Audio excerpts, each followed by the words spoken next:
Sesaat lagi Anda akan mendengarkan program Renungan Sahabat Seperjalanan bersama Pendeta Wendy Pratama. Selamat mendengarkan.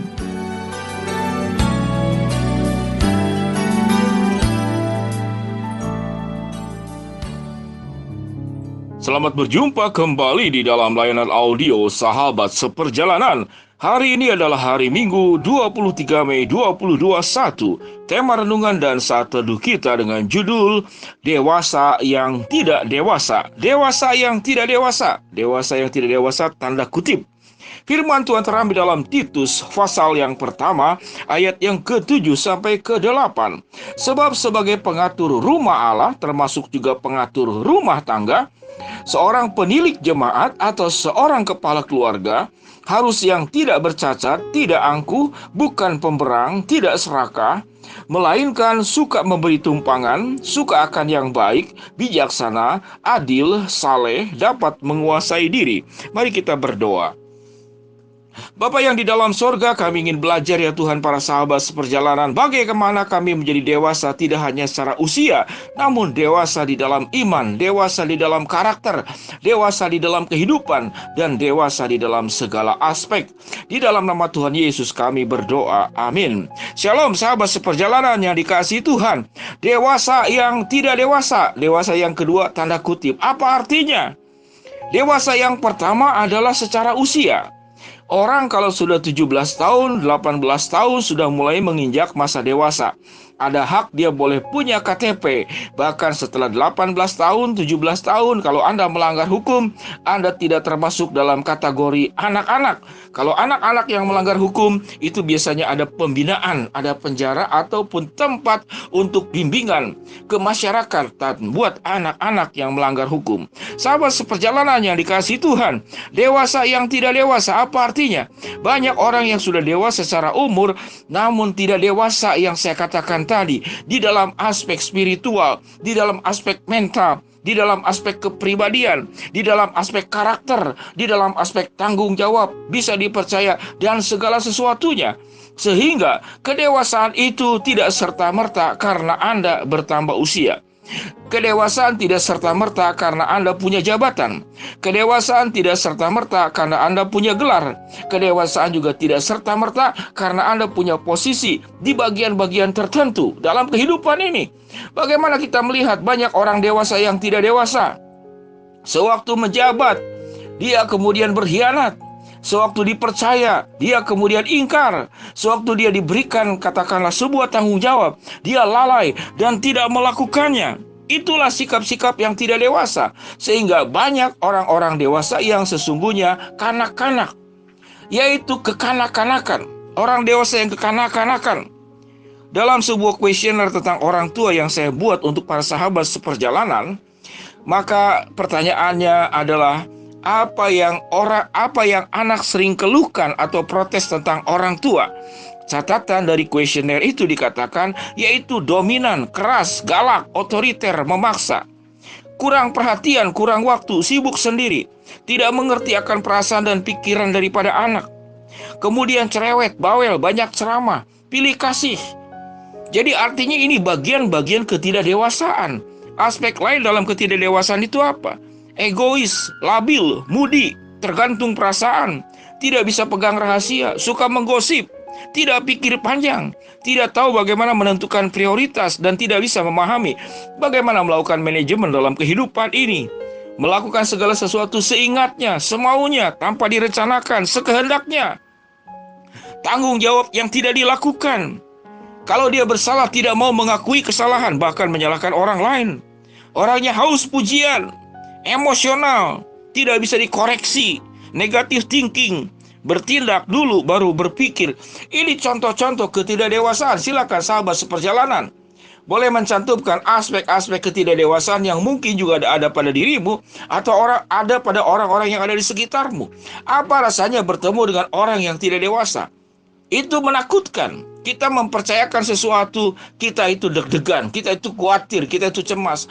Bisa tidak kita menyampaikan sesuatu untuk disampaikan ke katakanlah barang lah atau apapun untuk dikirimkan kepada pihak lain, kita tidak pernah bisa percaya, kita was-was, kita takut, kita khawatir. Kita punya anak, lalu anak kita menikah dengan katakanlah calon mantu yang tidak dewasa. Kita was-was, kita khawatir. Apakah bisa berumah tangga dengan baik? Kita kemudian bekerja, merekrut pegawai. Lalu pegawai itu tidak memenuhi syarat sebagai karakter orang yang dewasa. Dia hanya dewasa secara usia. Kita khawatir pekerjaannya tidak beres. Sehingga ketidakdewasaan itu mengakibatkan banyak sekali kerugian. Bisa mengalami kerusakan, bisa disalahgunakan apa yang sudah dipercayakan. Sahabat seperjalanan yang dikasihi Tuhan, orang yang tidak dewasa berumah tangga bermasalah, bekerja dipecat, di lingkungan meresahkan, di tempat umum tidak bisa mengikuti aturan-aturan yang berlaku. Sahabat seperjalanan yang dikasihi Tuhan, sehingga di dalam Titus 1 ayat 7 sampai dengan ke-8, ayat ini memang ditujukan kepada penilik jemaat, pengatur rumah Allah. Jadi orang-orang yang bekerja di bait Allah, orang-orang yang bekerja di sinagoge, orang-orang yang bekerja di dalam dunia kerohanian. Demikian luar biasa apa yang dikatakan di sini. Namun bagian ini juga berlaku untuk setiap kita masing-masing. Kita sebagai kepala keluarga, sebagai suami, sebagai istri, sebagai mertua, sebagai anak, sebagai mantu. Kehidupan orang yang sudah bertumbuh menjadi orang yang dewasa, matang, tidak hanya secara usia, namun di seluruh aspeknya. Maka dia akan memberkati dirinya dan juga memberkati orang lain. Apa tanda-tanda kedewasaannya dicatat di dalam Alkitab ini? Hidupnya tidak bercacat. Tentu bukan berarti kita harus sempurna, tidak ada orang yang sanggup. Namun tidak bercacat itu kalau dia melakukan sebuah kesalahan, dia cepat mengoreksinya, dia cepat mengakuinya, tanpa harus tunggu ditegur dulu. Dia tidak angkuh, dia tidak pemberang, suka marah-marah, suka menyalahkan orang lain. Dia juga tidak serakah. Dia suka memberi tumpangan, dia suka yang baik, dia bijaksana, dia adil, dia saleh, dia bisa menguasai diri. Sahabat seperjalanan yang dikasihi Tuhan, dewasa yang tidak dewasa, artinya apa? Banyak orang dewasa yang secara bertumbuh, secara usia, dia katakanlah 20 tahun, 30 tahun, 40 tahun, 50 tahun. Yang menarik, semakin tua justru semakin kekanak-kanakan. Bagaimana kita bertemu dengan orang yang semakin tua semakin kekanak-kanakan? Semakin berusia, semakin punya jabatan, semakin punya kuasa, semakin kaya, justru semakin haus pujian. Justru tidak bisa bersyukur. Justru tidak bisa katakanlah berbagi dalam kehidupan ini. Padahal dia sudah kenyang. Kiri, kanan, tangan sudah menggenggam. Katakanlah sudah dikatakanlah juga dicepit oleh lengan bagian atas. Di bagian kaki juga Anda sudah ada barang tertentu, seperti sebuah permainan di dalam games. Seluruh badan kita, kehidupan kita sudah diberkati, namun tetap tidak pernah puas. Ada sebuah gambaran tentang orang yang tidak pernah puas. Cerita tentang di dalam cerita anak-anak, yaitu seseorang yang makan apapun belum ditelan, dia langsung masukkan apapun ke dalam mulutnya. Jadi kalau dia katakanlah makan makanan tertentu yang dia suka, coklat karena takut habis, diberikan 10 coklat, tidak ada yang katakanlah merampasnya. Coklat kecil-kecil, karena dia takut, dia serakah, dia masukkan seluruh coklatnya ke dalam mulutnya. Sehingga betul coklat yang 10 katakanlah potong itu masuk ke dalam mulutnya, namun dia tidak bisa mengunyah. Akhirnya apa yang terjadi? Akhirnya bisa menghambat pernafasanmu sendiri. Sahabat seperjalanan yang dikasihi Tuhan, betapa pentingnya kita punya sebuah katakanlah 2 kedewasaan. Kita dewasa secara usia, namun juga kita harus dewasa secara karakter, secara kepribadian, secara spiritual, secara kerohanian. Bagaimana hidup kita itu bisa memberkati. Biarlah kita menjadi seorang yang dikatakan di dalam Alkitab, tidak bercacat, tidak angkuh, tidak pemberang, tidak serakah, suka memberi tumpangan, suka yang baik, bijaksana, adil, saleh, dapat menguasai diri. Selamat sahabat seperjalanan yang dikasihi Tuhan. Tidak hanya dewasa secara usia, namun engkau dewasa di dalam segala aspek yang Tuhan kehendaki dan hidupmu seperti Kristus. Mari kita berdoa. Bapa yang di dalam sorga, hamba mau berdoa buat sahabat seperjalanan yang sedang sakit di rumah sakit maupun di rumah.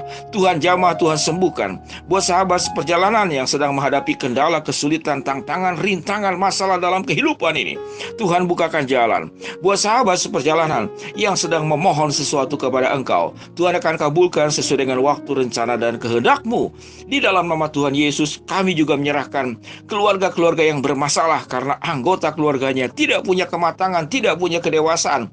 Bahkan orang tua sekalipun juga banyak yang tidak matang, tidak dewasa. Dewasa hanya sekedar usia saja. Tuhan akan pulihkan rumah tangga yang bermasalah. Dan juga setiap kehidupan kami yang bermasalah di sekitar kiri kanan kami. Di dalam nama Tuhan Yesus kami berdoa. Amin. Shalom sahabat seperjalanan yang dikasihi Tuhan. Selamat menjadi dewasa, tidak hanya usia, namun seluruh aspek kehidupan kita menjadi pribadi yang dewasa. Shalom, Tuhan memberkati kita semua. Amin.